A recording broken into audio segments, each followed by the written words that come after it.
오늘 저희가 함께 나눌 말씀은요, 사도행전 14장 1절부터 18절까지 말씀입니다. 사도행전 14장 1절에서 18절까지 말씀입니다. 찾았으면 제가 먼저 읽고 한 절씩 교독하도록 하겠습니다. 이에 이고니온에서 두 사도가 함께 유대인의 회당에 들어가 말하니 유대와 헬라의 허다한 무리가 있더라. 그러나 순종하지 아니하는 유대인들이 이방인들의 마음을 선동하여 형제들에게 악감을 품게 하거늘 두 사도가 오래 있어 주를 힘입어 담대히 말하니 주께서 그들의 손으로 표적과 기사를 행하게 하여 주사 자기 은혜의 말씀을 증언하시니 그 시내의 무리가 나뉘어 유대인을 따르는 자도 있고 두 사도를 따르는 자도 있는지라.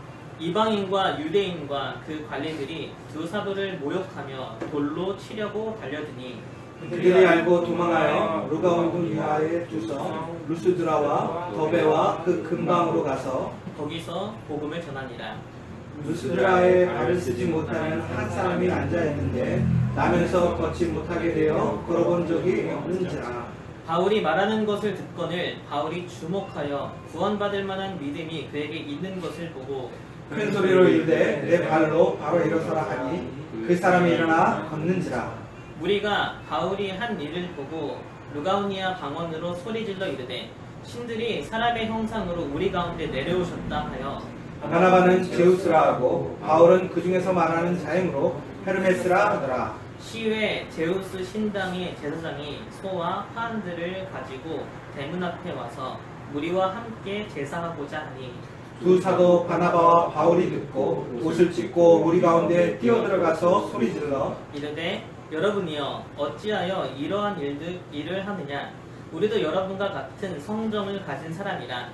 여러분에게 복음을 전하는 것은 이런 헛된 일을 버리고 천지와 바다와 그 가운데 만물을 지으시고 살아계신 하나님께로 돌아오게 함이 하나님이 지나간 세대에는 모든 민족으로 자기들의 길들을 가게 방임하셨으나 그러나 자기를 증언하지 아니하신 것이 아니니 곧 여러분에게 하늘로부터 비를 내리시며 결실기를 주시는 선한 일을 하사 음식과 기쁨으로 여러분의 마음을 만족하게 하셨느니라 하고 이렇게 말하여 겨우 무리를 말려 자기들에게 제사를 못하게 하니라. 아멘.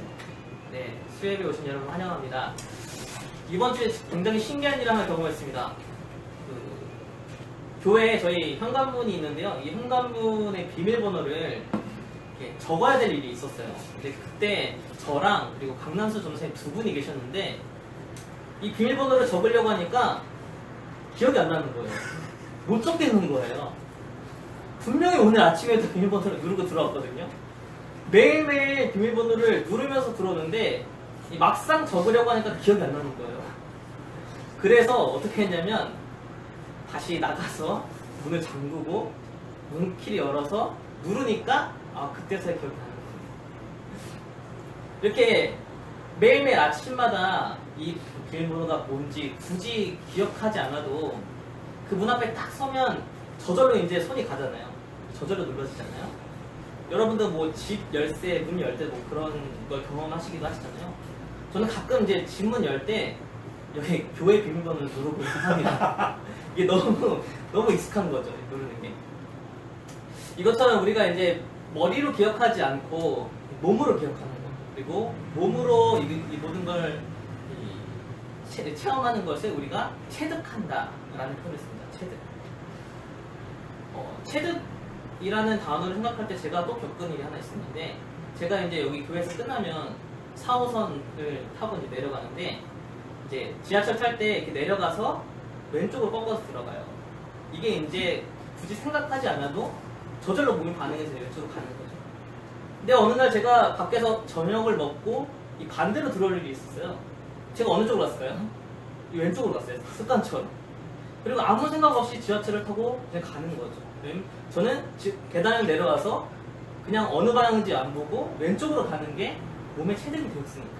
그래서 반대로 한참 갔다가 다시 돌아온 일이 있었습니다. 이것처럼 이제 머리로 생각하지 않고 또 머리로 굳이 기억하려 하지 않고 몸이 기억하고 몸이 반응하는 것, 이게 바로 체득입니다. 사실 체득은 운동선수가 많이 이제 익히는 거죠.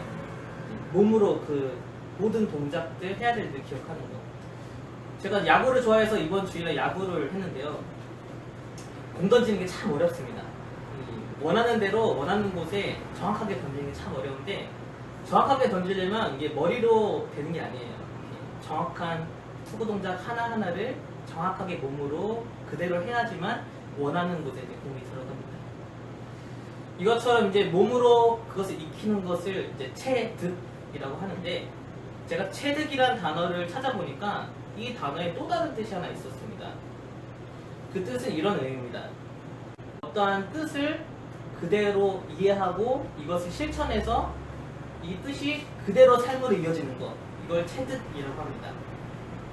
그러니까 예수님의 말씀을 깊이 이해해서 이 말씀을 실천함으로 말씀 그대로를 삶에서 보여주는 것, 이걸 바로 체득이라고 하는 거죠. 저는 오늘 이 본문을 보면서 체득이라는 것을 좀 깊이 생각해 봤어요.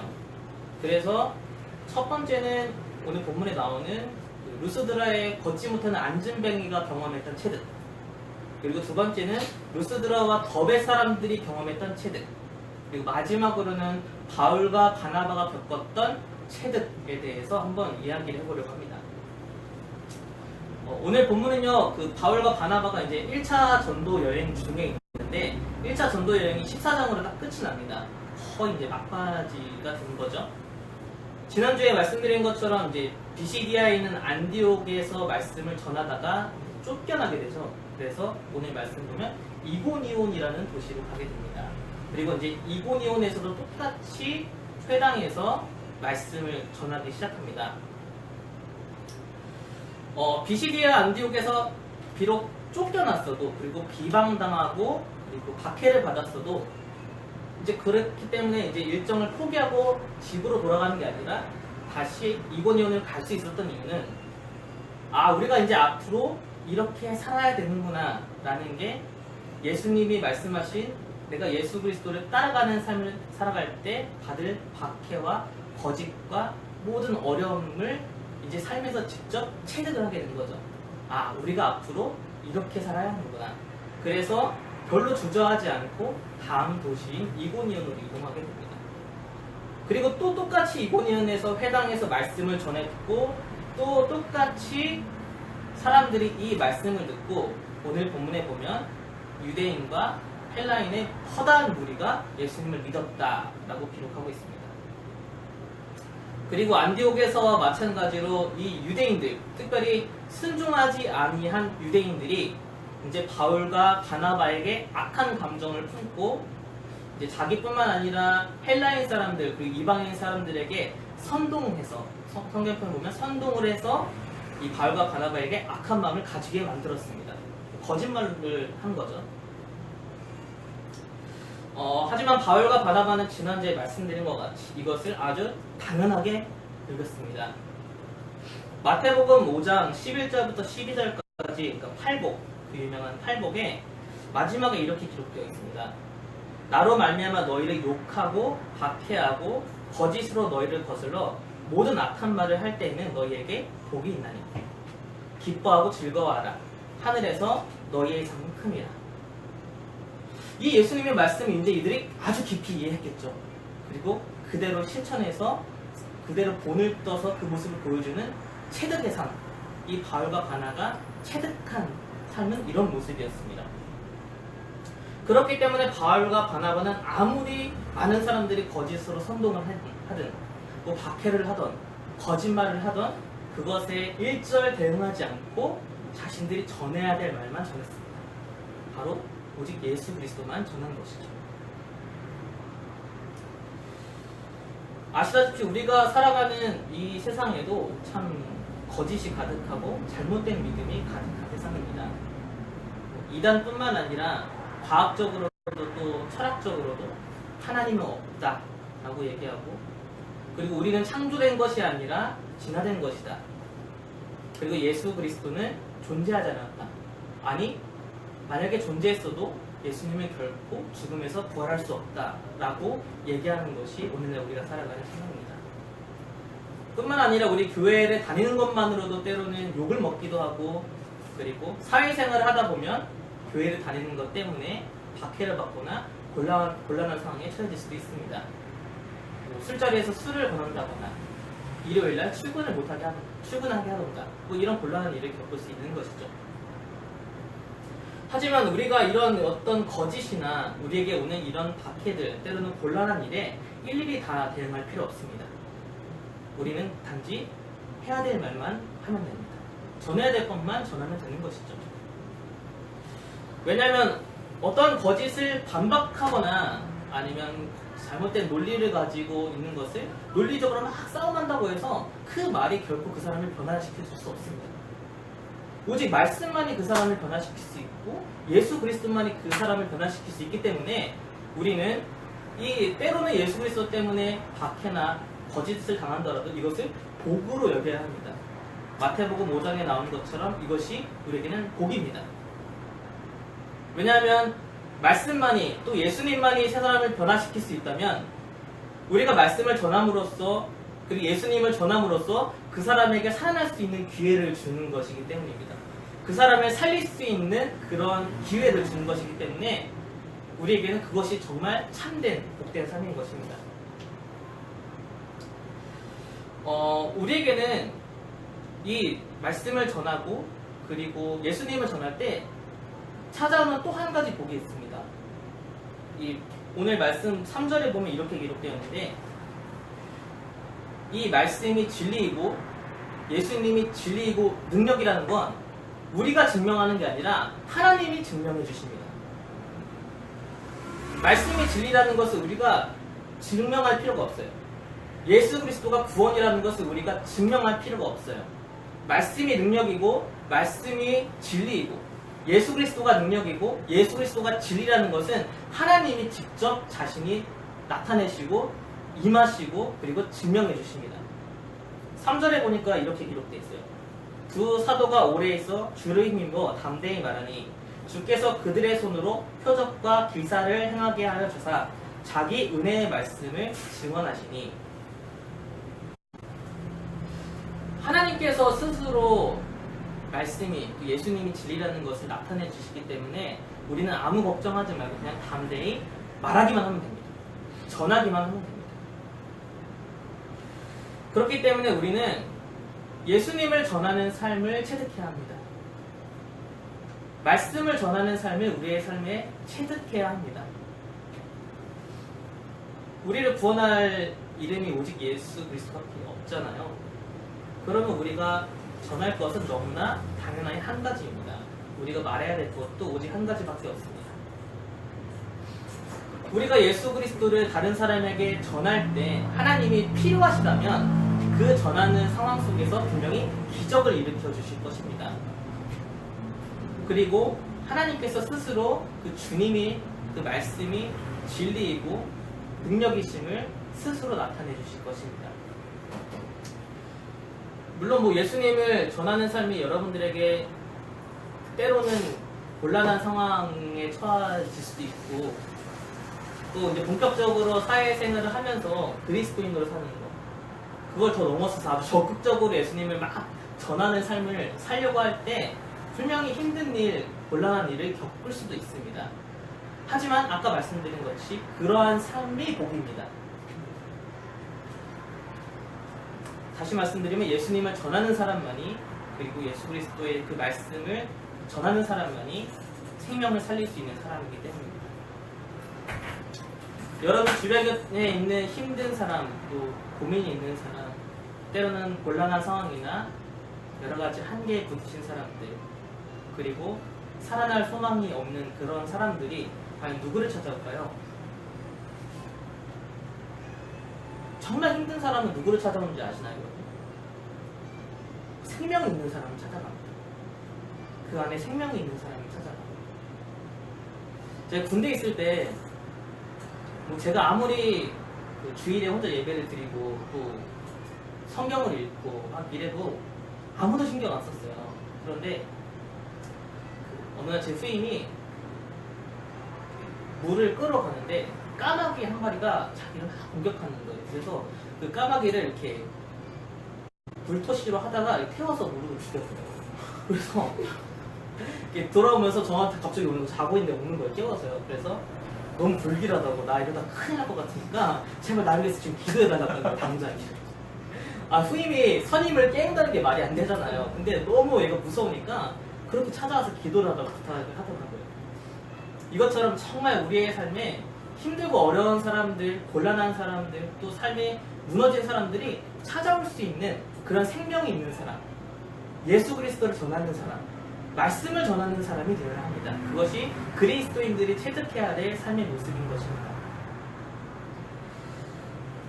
이고니온에서 이제 계속해서 예수님을 전하는 바울과 바나바도 마찬가지로 박해를 받습니다. 근데 이제 단순히 쫓겨나거나 박해를 받는 게 아니라 오늘 말씀 보니까 돌로 맞아서 죽을 뻔합니다. 그러니까 이제 바울과 바나바가 경험하는 이제 그 어떤 저항들 아니면 박해가 점점 더 심해지는 거예요. 점점 더 포기하고 싶은 상황인데도 그래도 또 바울과 바나바는 다음 도시 루가오니아라는 그 지방으로 가게 됩니다. 오늘 그 루가오 지방에 있었던 이 재밌는 이야기 하나가 있는데요. 바로 이제 루스드라에 태어날 때부터 안진뱅이였던 한 사람이 있었어요. 그 사람이 결국에는 이제 예수님의 그 말씀이 선포될 때에 이 사람이 일어나는 기적이 일어났는데, 이 안진뱅이에 대해서 맨 마지막에 얘기를 할 거고요. 문제는 이제 이 안진뱅이가 일어난 것을 본 루스드라와 더베 사람들의 반응을 먼저 얘기해 보려고 합니다. 11절과 12절에 이 사람들의 이제 반응이 나타나는데요. 함께 읽어볼까요? 11절, 12절. 시작. 우리가 바울이 한 일을 보고 루가오니아 방언으로 소리질러 이르되 신들이 사람의 형상으로 우리 가운데 내려오셨다 하여 바나바는 제우스라 하고 바울은 그 중에 말하는 자의 이름으로 헤르메스라 하더라. 아멘. 태어날 때부터 안진뱅이였던 사람이 일어나는 게 정말 사람의 힘으로는 안 되는 일이잖아요. 그러니까 이제 이걸 본 이제 루스드라와 더베 사람들이 깜짝 놀란 거예요. 그런데 이제 바울과 바나바가 어떤 신묘한 요술을 부리거나 마법을 부리거나 뭐 주문을 외운 것도 아니고, 그렇다고 이제 이 사람을 잡고 일으킨 것도 아니에요. 그냥 너가 스스로 일어나라 이렇게 한마디 외쳤을 뿐인데 평생 일어나보지 못했던 사람이 일어난 거죠. 이제 이 반응을 보고 깜짝 놀라서 이 사람들이 이 두 사람은 사람이 아니라 신이다. 바나바는 제우스고 그리고 바울은 말을 잘하니까 헤르메스다, 이렇게 얘기하는 거예요. 당시 이제 루가오니아 지방에는요, 이제 오래된 전설이 하나 있었습니다. 아주 오래된 전설이 있었는데 그 지방에 이제 제우스와 헤르메스가 이렇게 방문을 한 거예요. 근데 이제 사람들이 이제 제우스랑 헤르메스를 못 알아보는데 아주 이제 오래된 노 부부만 이제 그 두 사람을 알아보고 두 사람을 아주 지극히 영접을 했습니다. 다른 사람은 이제 제우스랑 헤르메스를 못 알아본 거죠. 그래서 이제 이 신들이 화가 나가지고 이 노부부를 제한 모든 사람들을 다 멸절했다는 그런 오래된 전설이 이 지역에 그대로 이제 남아 있었어요. 그렇기 때문에 이제 이런 전설이 이제 체득된 거죠, 이 사람들에게. 그런데 이제 안진뱅이였던 사람들이 일어나니까 이게 신이다. 분명히 두 사람이니까 전에 아주 오래전에 찾았던 제우스와 헤르메스가 다시 우리를 찾아왔다. 우리가 전처럼 실수를 해서 이 사람들을 영접하지 못해서 죽는 것이 아니라 아주 지극히 영접해야겠다라고 해서 이제 이 두 사람을 이제 신전으로 데려갑니다. 당시 이제 더베에는 제우스 신전이 있었어요. 그래서 신전으로 데려가서 막 예배를 하려고 하는 거죠. 저는 이것이 이제 그 루스드라와 더베 사람들에게는 아주 당연한 일인 것이죠. 너무나 당연한 일이죠. 저는 이 사건을 보면서 이런 생각을 한번 해봤어요. 예수 그리스도의 그 복음이 과연 우리의 체득되어진 삶을 변화시킬 수 있을까? 태어날 때부터 타고났던, 태어날 때부터 주어졌던 우리의 그런 모습들도 과연 변화시킬 수 있을까? 내가 살아오면서 쭉 여러 가지 경험을 하고 때로는 상처를 받고 어떤 주어진 환경, 또 변화되는 환경 속에서 그렇게 만들어진 내 어떤 모난 모습이나 어떤 상처나 이런 모습들도 과연 예수 그리스도의 복음이 이것 또한 변화시킬 수 있을까? 아니면 예수님의 복음이 선포되고 하나님의 능력이 나타났음에도 그 체득된 삶 때문에 제우스와 헤르메스라고 하면서 섬기는 그런 모습밖에 되지 않을까, 이런 생각을 해봤습니다. 여러분들은 어떻다고 생각하시나요? 과연 복음으로도 바꿀 수 없는 여러분들 안에 있는 어떤 것들이 있나요? 이 문제만큼은 예수 그리스도께서도 결코 해결할 수 없다라고 생각하는 그런 것들이 여러분들에게는 있나요? 네, 이런 것은 절대 바뀔 수 없다, 나는 가망이 없다 라고 생각해서 아예 해결조차 하지 않으려고 하는 그런 문제는 없으신가요? 제가 이런 질문에 대한 답을 오늘 말씀을 통해서 드리겠습니다. 오늘 말씀 8절, 9절, 10절의 말씀 보면 그 답이 나와 있습니다. 8절, 9절, 10절 함께 읽어보도록 하겠습니다. 시작! 루스드라에 발을 쓰지 못하는 한 사람이 앉아있는데 나면서 걷지 못하게 되어 걸어본 적이 없는 자라.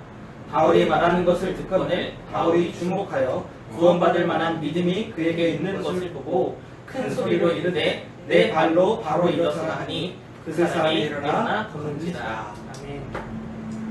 태어나면서, 아예 태어나면서조차 이제 이 사람이 체득됐던 건 나는 일어나지 못해, 나는 안진뱅이야, 나는 내 힘으로 도저히 일어설 수 없어. 이것이 그가 몇 년을 살아왔는지 모르겠지만 늘 경험해오고 늘 삶에 체득된 그런 삶의 모습이었습니다.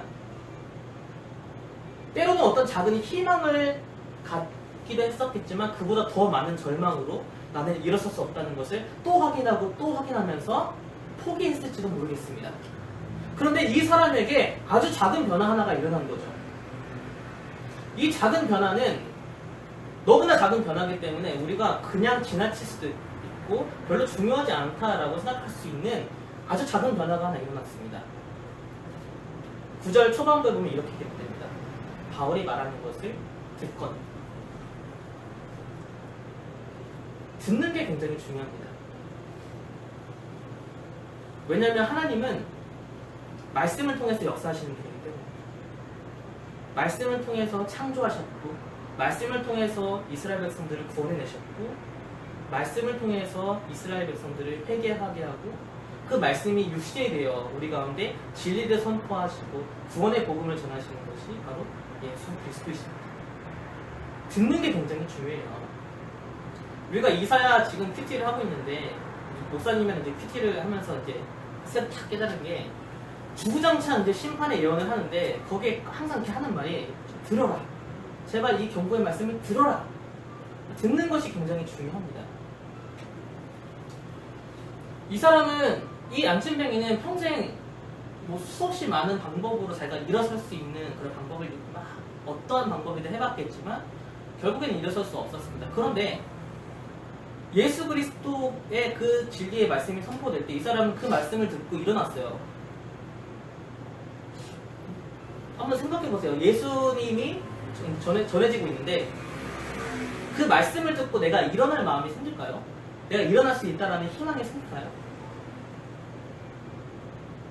왜 이 사람이 예수님이 선포될 때 새로운 소망, 새로운 희망이 생겼을까요? 난 일어설 수 있다는. 저도 뭐 이 문제를 가지고 굉장히 고민하다가 깨달은 게, 그렇지, 예수님을 믿으면 거듭나기 때문입니다. 구원을 받기 때문입니다. 구원을 받는 건 거듭난다는 거고, 거듭난다는 건요 다시 태어난다는 거예요. 생각해보세요. 다시 태어나면요 그 전에 내가 태어나면서 겪었던 모든 한계들이나 이런 게 다 이제 사라지는 거예요. 다시 태어나니까.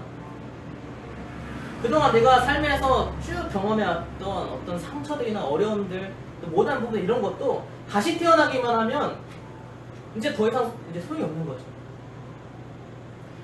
다시 태어나면 모든 것이 극복됩니다. 그렇기 때문에 예수 그리스도 앞에서 해결되지 못할 문제는 아무것도 없어요. 바뀌지 않는 것 같은 문제도 다 변화될 수 있습니다. 만약 여러분들이 지금 이 말씀을 듣고 마음속에 나는 새로워질 수 있다, 나는 변화될 수 있다는 어떤 희망이 조금씩 샘솟는다면 바울이 그 여러분들의 모습을 보고 이렇게 이야기를 할 겁니다. 9절 후반부에 보면 이렇게 기록되어 있습니다.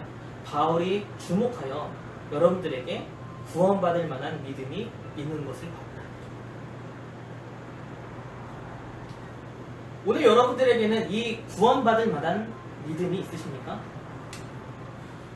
거듭날 만한 그런 믿음이 있으십니까?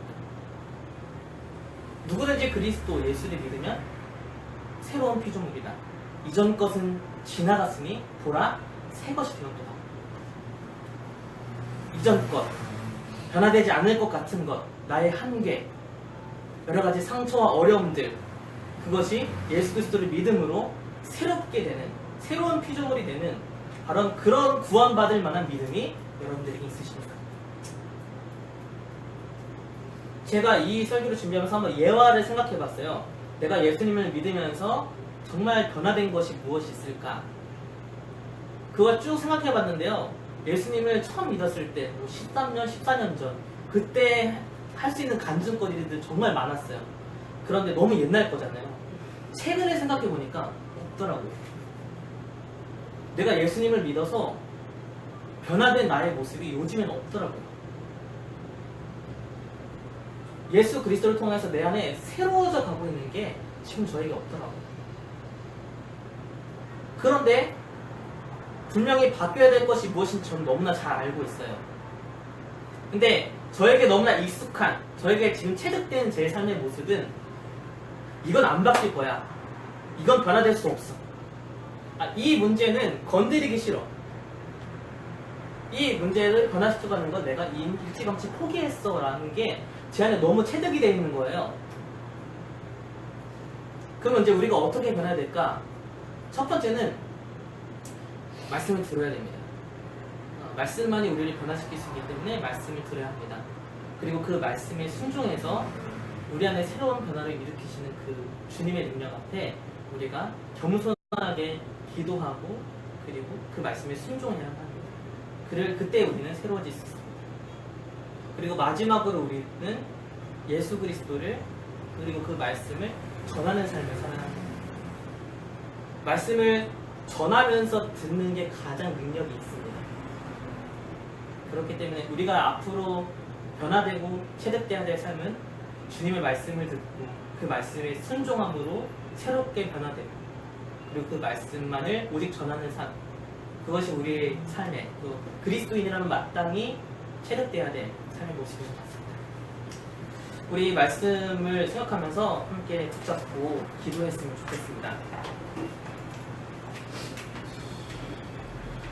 함께 기도했으면 좋겠습니다. 분명 여러분들의 삶에도 지금 해결되지 않은 여러 가지 문제들이나 여러분들 안에 있는 상처들 또 그리고 꼭 변화되어야 될 그런 부분들이 분명히 있을 겁니다.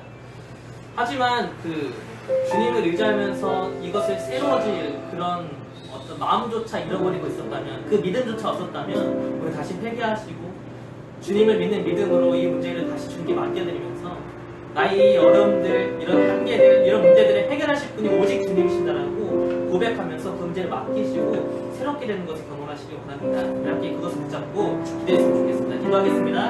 주님, 우리 이 말씀을 받는 원합니다. 하나님이 말씀을 듣고 우리 안에 새로운 소망과 희망이 쏟아들어서 주님, 우리가 새로워질 수 있는 내 안에 새로운 변화들이 일어나는 그런 소망을 받기 원합니다. 주님을 믿을 때 우리가 거듭날 수 있게 되고 우리가 거듭날 때 더 이상 우리의 이전 것들을 다 지나가고 우리가 새 것이 될 수 있음을 고백합니다. 그동안 하나님 아버지, 제가 주님께와 제 아버지가 익숙한 죄에 노출되어 있고 죄를 반복하면서 또 하나님 아버지 한계를 뛰어넘지 못하고 문제에 하나님 그치지 않고 한계 짓고 넘어져 있는 그런 모습이 아니라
일어날 만한 믿음, 새롭게 될 만한 믿음, 이전 것은 지나고 새롭게 태어나는 그런 믿음이 생겼다면 이제 하나님이 여러분들에게 이렇게 말씀하시는 것입니다. 내 발로 스스로 바로 일어서라.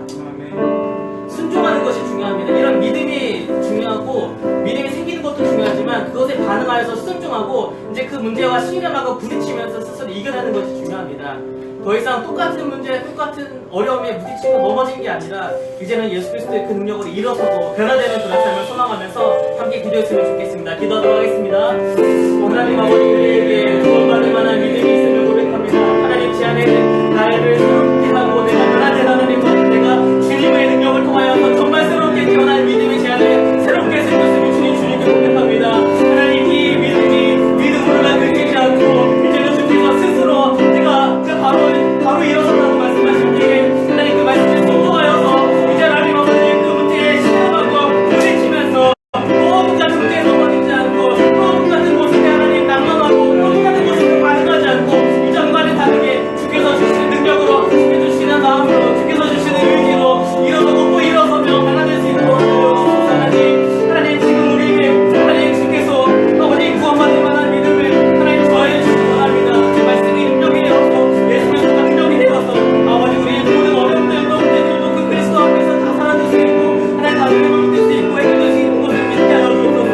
하나님 그런 믿음을 우리에게 더해 주시고 그 믿음을 실천할 만한 그 믿음을 하나님 삶으로 옮길 만한 그래서 우리의 삶을 통하여 체득되어진 하나님 그런 의지와 결단과 용기로 주님 도와여 주시기 원합니다.